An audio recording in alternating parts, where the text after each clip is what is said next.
Hello and welcome to Reset to Success, where we share tools, tips, and strategies to help you drive your career forward. I'm your host, Fredricka. Today I have a special guest with me, Keith Sheets. Keith's journey from a former truck driver to a seasoned recruiter is nothing short of inspiring. He's a passionate advocate for truck drivers and has dedicated his career to improving their experience. I had the privilege of working with Keith on a Driver Appreciation Week project where he wowed everyone with his creativity and dedication, hosting an unforgettable truck pull event. Keith's enthusiasm for the trucking industry is contagious, and his ideas on enhancing the driver experience is truly transformative. Keith even taught me how to drive an 18-wheeler. Today, we will dive into our roles as recruiters, share what we look for in top truck driver candidates, discuss recruitment strategies at his company, and offer invaluable tips for truck drivers to market themselves effectively in today's job market. Stay tuned. You don't want to miss this. Keith, thank you so much for being here. I truly appreciate it. Can you start by telling us a little bit about yourself and how you got involved in truck driver recruiting? Take it away. Thank you for having me. It's really an honor to work with you on these videos. I've been in the trucking business for a long time. Been in it since the mid 80s. I went to driving school in 1987. I drove for close to 20 years, somewhere close to 2 million miles. At one point in my career, I have touched all 48 continental states. The last state that I had to touch was Rhode Island, and I actually had to pull over onto the side of the road, jump out of the truck, and just stand on Rhode Island. So I had all 48 of them covered. I trained drivers. Uh, so when I got out, and as I was training drivers, I had so many tell me, throughout our conversations, it was 6 weeks together on the truck, so we got to know each other pretty well. And they all told me that I need to get out of the truck. Okay, I need to get into the office because I had so many different ideas that I would kind of bounce off of them. Um, and they told me get out of the truck. Make it better for everybody. So that's what I tried to do. I got out of the truck and I started dispatching trucks. I remembered throughout my driving career that the dispatchers that I really liked, that I had a lot of respect for. And then there was a couple that I didn't have that much respect for because they didn't seem sincere. A good truck driver can tell somebody that's sincere in the office. They can, within a few sentences, they can pretty much know whether or not you really care about what they're saying or whether you're just really listening. Listening's a big part of what I do. I have to know what the drivers are looking for, and I have to know how to take what they're looking for and use that to show them what we can do for them. Nice, very nice. Well, Keith, I even had the pleasure of working with you in sending drivers my way when drivers called and had a complaint or something, or you needed to resolve an issue. I would say that you have always been a great advocate for drivers. You go above and beyond. And I think a lot of that comes from your personal experience as a truck driver, knowing how truck drivers are treated. You want to do, I think there's something innate in you that want to do right by truck drivers. And I have not been a truck driver other than you teaching me how to drive those 18 wheels, but I can truly say that this is a job too that I am passionate about. I often hear truck drivers, in the social platforms say that recruiters are liars. And that is something that I have made up my mind that I was going to change when it comes to what drivers have to say about me. And so today I want to talk to you as if I'm a truck driver. Um, I want to hear what you are offering as a recruiter and just hear what it is that you have to say to truck drivers so that they can present themselves as a top candidate. So whether it's the company that I work with or the company that you work with, they have a fair opportunity to have a great truck driving career. And so I want to ask, what kind of drivers are you particularly recruiting? I know there are owner operators, company drivers, lease drivers. I'm in the field of recruiting owner operators mostly. What kind of drivers are you usually hiring? We are the company I work for. LTI trucking services. We hire mostly company drivers. Okay, we do have a lease program, and we do bring on owner operators. Uh, when somebody comes to me as a lease operator wanting to start with our company, I think, and I think you would agree with this, the best way to approach is complete and total honesty, complete and total, you know, me putting myself out there to them, because I'm not afraid to say you should hold off before you do a lease program. Start with our company, drive with our company for a few months, get to know us. Do you like us? Do you like how we operate? We have the same opportunity to watch how you do, and maybe along the way put tips and pointers to you that will help you on a road to success. When you get our company to where you pretty much understand how it's going to work, that's the time that you want to think about the lease program. Okay, you don't want to start off in a new company. It's a lot involved in the lease program, and that you have to be a business head. Okay, differing from a company driver. So that's why I say learn the company, be a company driver, concentrate your efforts on getting to know us, getting to know our lanes, and then when you've got that figured out, then you can expand your horizons to say, okay, let's do this lease program. I totally agree with you that the lease option is a really good way to get started in in a company. Sorry, coming in as a company driver, and then once you get to know the company, then you get into a lease, right? I honestly think that is the best way. But a lot of drivers get into a lease program because they feel like they're not earning enough money, right? To take care of them and their families. Some companies are paying 32 cents per mile. Some companies 40 and 45 cents per mile. What does your company pay drivers per mile? We start our car drivers out at 60 cents a mile. We kind of separate because we run the Midwest. We're a reefer company in the Midwest regional area. So our length of haul is about 450 to 500 miles. So what we do is we say for trips over 200 miles, we're going to pay you 60 cents a mile. If we dispatch you on a shorter trip, less than 200 miles, we're going to pay you an extra 10 cents a mile for that. Because we understand it takes it's going to kill a day, even on a short trip, to pick a load up, deliver it, drive it safely there, and you've pretty much killed a day. So we pay you that extra money. Our drivers typically stay out 12 days and they're home for 2 days. Drivers that stay out that couple weeks like that, they they're going to earn an extra 2 cents a mile if they keep their average at about 1,900 miles a week. So we say you average at least 1,900 miles a week. We'll add 2 cents to your pay. So that makes it 62 for the longer trips, 72 for the shorter trips. Seems to work really well. And how are you guys retaining our drivers? Do you find that drivers are constantly in and out, or are you retaining them for a very long time? Our retention is pretty much in terms with the industry. Uh, And I think whenever you talk to anybody at LTI, one of the first things that you'll hear people say about the company is we don't recognize a driver by his truck number. If a dispatcher calls me and says truck 7201 is going to be coming in, I'm going to say, how are you going to get the truck through the door? Okay. Who's driving 7201 doesn't care. It's just a piece of machinery. Who's the life force behind that piece of machinery? Give me his name. And I don't let him get away with it. I do not let him get away with, and I just started there not too long ago. And that's one thing they learned about me real quick is I go by name.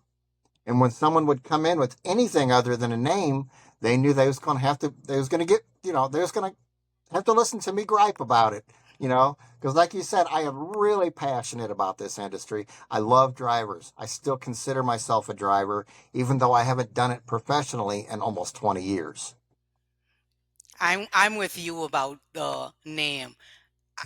Even though as recruiters, a lot of times, you only have that interaction with drivers when they initially come in.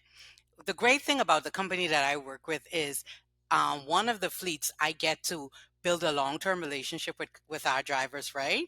In the contract truckman fleet. So I'm checking on them. Hey, how's it going? And if someone tried to address them by a number, I'm offended.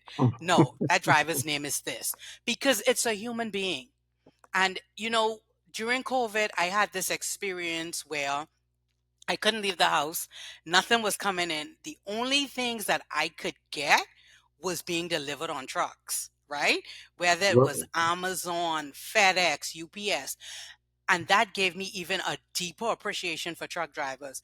And I will tell you that every night I go to bed and I put my head on a pillow, I remember that a truck driver bought that pillow and the things that I have in my home. So I want to treat them with respect. I don't want to tell them something that isn't, like it is. I want to be able to say to a driver straight up, this opportunity is not the right fit for you. And this is something that I am constantly, saying to drivers in the market. Don't just take a job because of what it pays.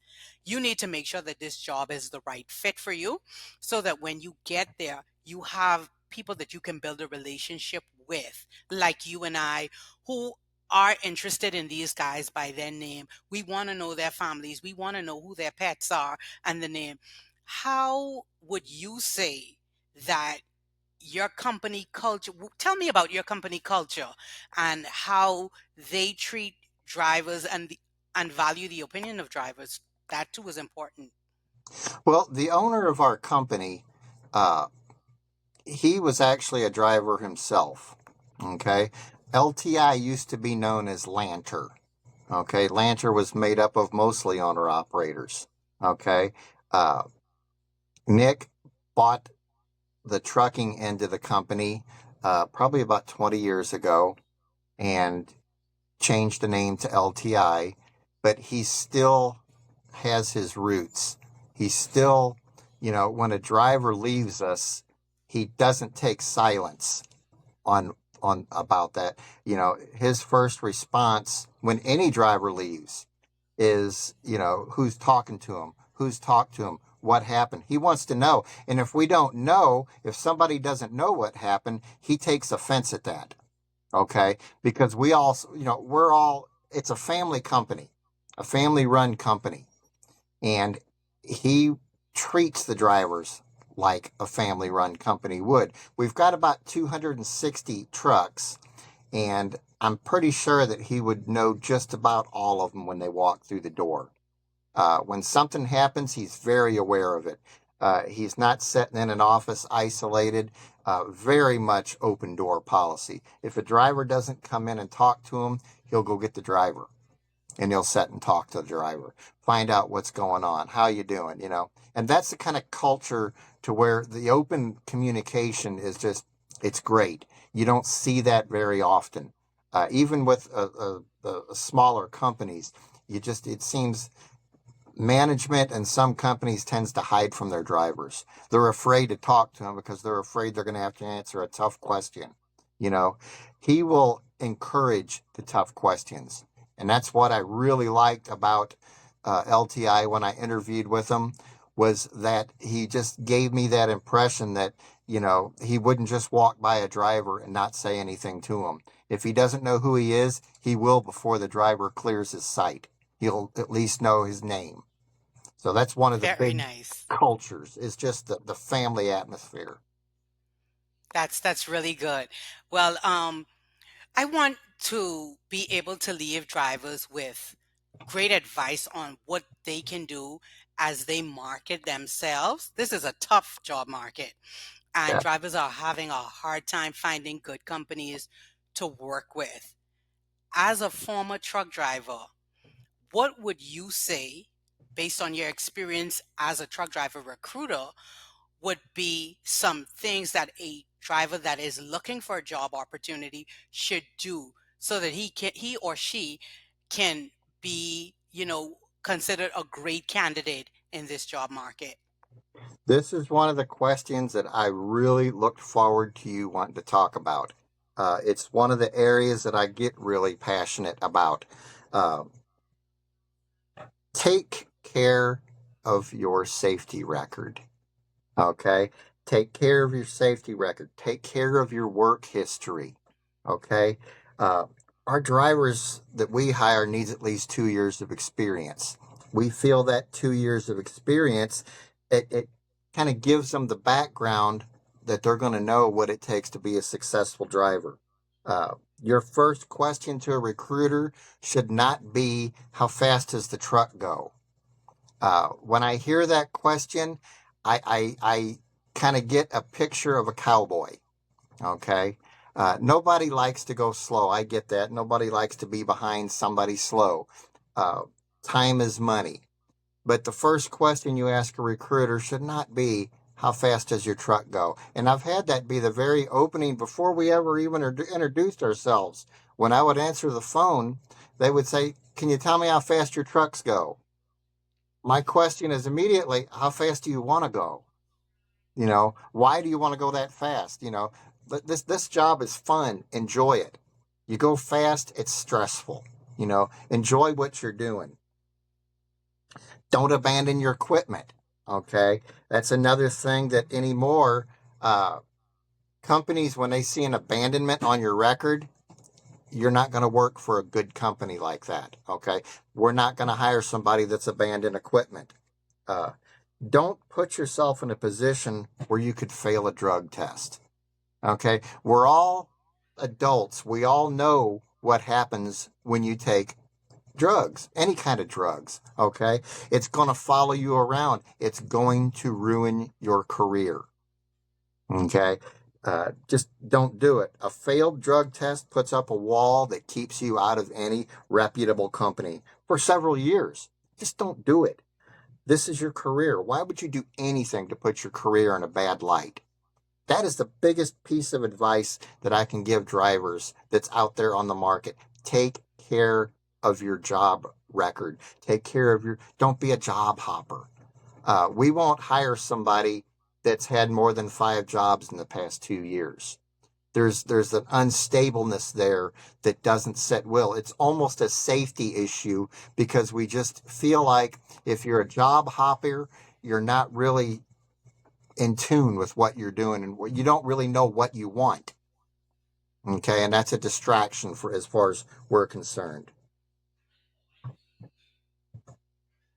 Well, Keith, I want to say thank you so much for joining me in on this Reset to Success podcast that I'm trying to get started.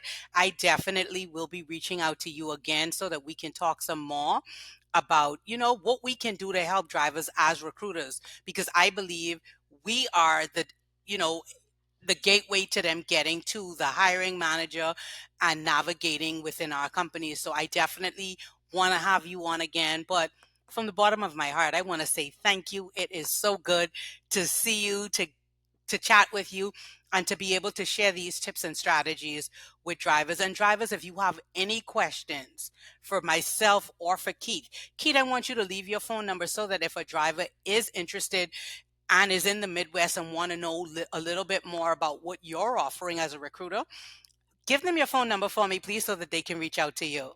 I would be happy to do that. Absolutely happy. I look forward to talking to anybody that might be listening to this and hear this. Tell your friends. Tell your friends to watch it. Fredricka is a great person to get to know and, listen to what she says. And I hope we can talk further. This is a never ending conversation. Recruiting is not an easy job. We've got a lot of stigma to overcome in the industry. And, I think that what you're doing here will set that stigma straight. I think it'll give people a chance to see what it is that we really do. So please share your phone number so that drivers can reach out to you if they'd like to. Okay. Uh, our phone number, my gosh, I just had a mind, it just went blank on me. My phone number is 314 278 8841. That's my personal number. I give that to every one of my drivers because I want them to call me. If you got a problem, call me. If you talk to the driver sitting next to you, chances are he's not going to be able to help you with anything. Okay? If you got a problem, call me. We'll make it right. Well, truck drivers, you heard it from the man himself. If you have questions, give him a call. And I want to even push this a little bit further. Even if you're not interested in working in the Midwest, you may be somewhere else. You may be looking for something local in your area. But if you have a question, Keith is the kind of guy that you can call on and ask, and he will answer you. I am telling you, this man is passionate about truck drivers. And I want to jump on that train and let you know too that I am passionate about this. I decided to do this to be able to share information with the trucking community so that you guys can market yourself as a top candidate. We want you to succeed. When you succeed, our family does. Without truck drivers, this country goes nowhere. So we want to say thank you, and we want you to know that we are here to support you. Thank you so much for tuning in. Look for us on the next show. We will be doing this again next week. And I do look forward to having some other guests on so that I can get input from other trucking experts so that we can help you navigate your journey as a truck driver. Good luck, God bless, and have a good rest of the day. Keith, thank you. And be safe, everybody. Please be safe out there. Thank you.